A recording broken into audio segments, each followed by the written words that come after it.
Hello, everyone. This is Dale Howard, the Director of Education for Progility.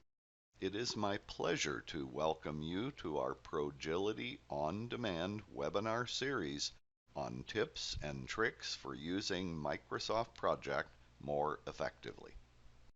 In our first set of tips and tricks, we will show you how to use a better method for creating a master project. There are several ways to create a master project in Microsoft Project.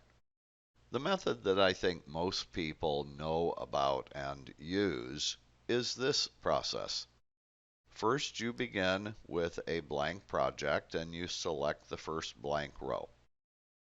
Then we click the Project tab to display the project ribbon, and in the Insert section, we click the Sub-Project button. We navigate to the folder containing the projects that we want to insert as subprojects, and we select all of them as a group. Then we click the Insert button. Now, after doing that, you do have to widen the task name column, and you'll discover the subprojects were inserted in a different order than you intended. So ultimately, you're going to have to pick them up and drag them around, get them into the order that you want to see them. Finally, you will need to expand the subprojects. I always recommend you expand them one at a time from the bottom to the top. You'll need to widen the task name column, scroll the Gantt bars into view, and so forth. All those are pretty much standard steps. The only reason that I don't personally like this approach is after you've set cross-project dependencies, then saved and closed your master project, you cannot see the changes to each of the sub-projects without actually opening the sub-project so that you can see. So this is one method. There is another. And the other method is my personal favorite. Let me show you my favorite method. We'll close this master project, and we'll begin by opening the first sub-project. I'll select New Product 1, click Open. Then I'll go to Open, and I'll select New Product 2, click Open. And again, I'll go to New Product 3, and I'll click Open. Now, all three of the projects are open that I want to include as sub-projects of a new master project. To create the new master project, here's the fast way. Click the View tab to display the View ribbon. And in the Window section of the ribbon, click the New Window button. In the New Window dialog, select all of the projects which you want to become sub-projects of the new master project. Select the view you want displayed. I want the Gantt chart view, and then click the OK button. Now here's the nice surprise. Notice that every sub-project is displayed in the order that I displayed them in the dialog, and every sub-project has its tasks expanded automatically. Now, when I scroll the Gantt bars into view, I'm ready to set cross-project dependencies if appropriate.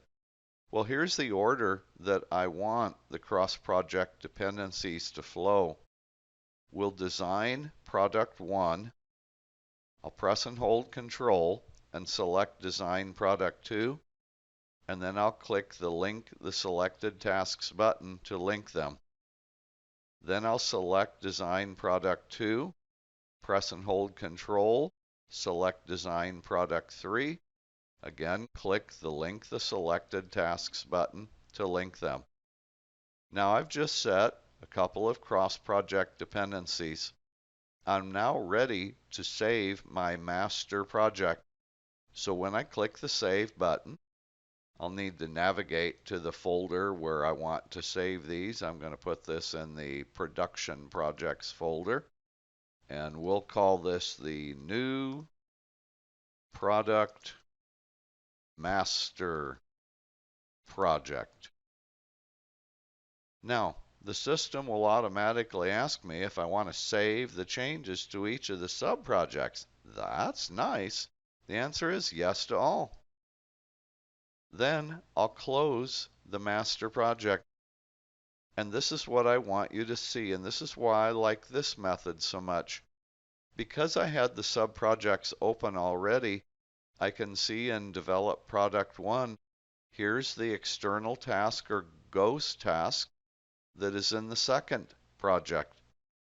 And if I go to the second project, I can see two external or ghost tasks, one from the first project, one from the third project. And if I go to New Product 3, I can see one more cross-project dependency. It's the external task from the second project. Now at this point, I can go ahead and close each of the sub-projects if I wish, but this is another method I wanted to show you of how to create a master project.